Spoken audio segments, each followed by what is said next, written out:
Let me paint you a picture. A life unraveling, one thread at a time, all because of a decision I made in the heat of a desperate, lonely moment.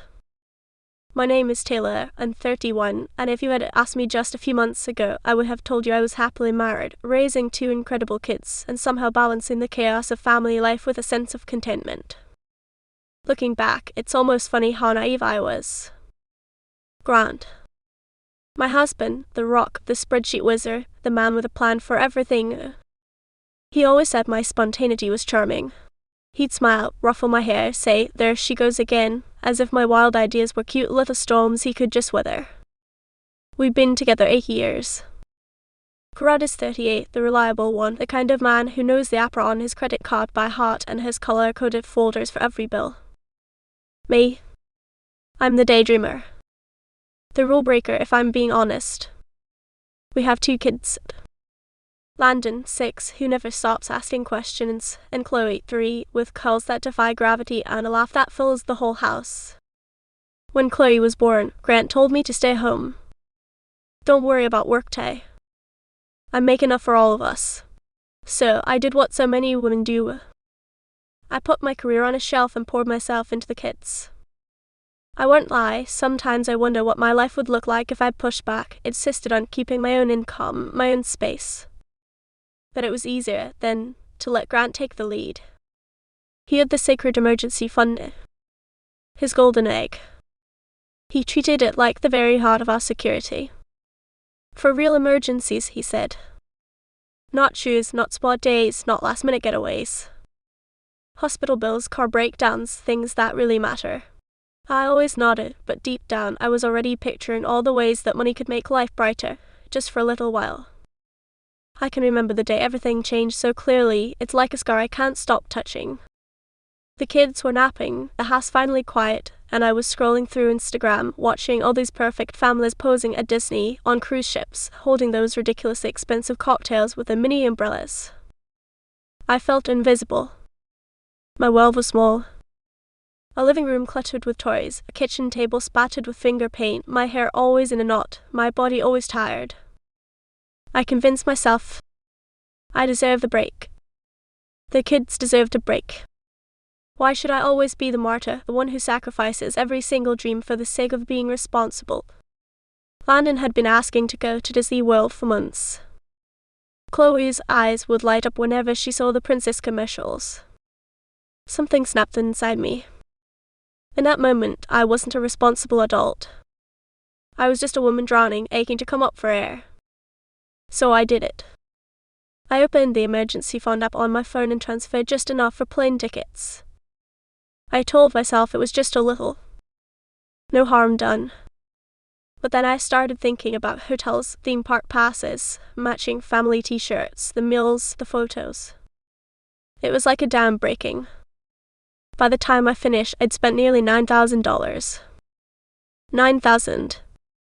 My heart pounded, but there was a thrill in it too. A dangerous sort of freedom. Grant made 6 figures. He'd understand. I'd just tell him after. Surprise. The kids will be so happy. That's what I told myself. I kept it a secret. It was going to be my grand gesture. In my head, it was the kind of thing we'd laugh about years from now. I remember when Mom was a little wild kind of story. But a week before our trip, my fantasy crashed straight into reality. Grant was reviewing bank statements. He does this thing where he sits at the kitchen island, muttering to himself, making notes, running numbers. I was at the stove stirring mac and cheese when his voice cut through the air. Taylor? Just one word, but I knew immediately. My blood ran cold. I wanted to disappear. He stormed in, phone shaking in his hand. Did you take money from the emergency fund? His eyes, usually so steady, whipped like a storm. I tried to smile to play it off, but my mouth was dry. I was going to tell you, I lied. It was supposed to be a surprise. We can afford it, Grant. The kids.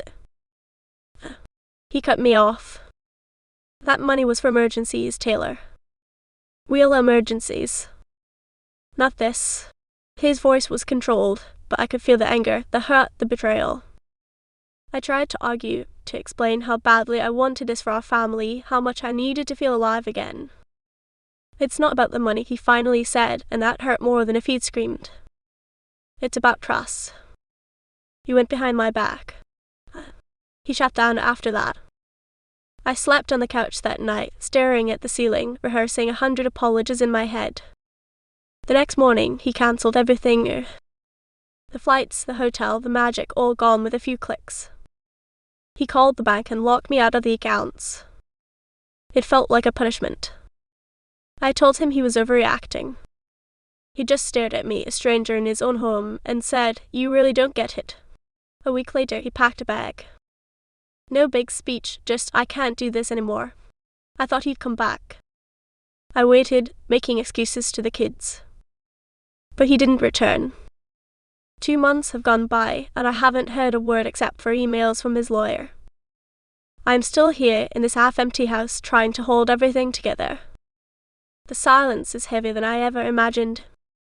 So much louder than when Grant was here. The kids keep asking when Daddy's coming home.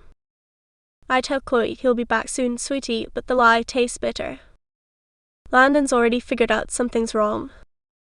He asked me if Daddy left because of what happened with the trip. I couldn't answer him.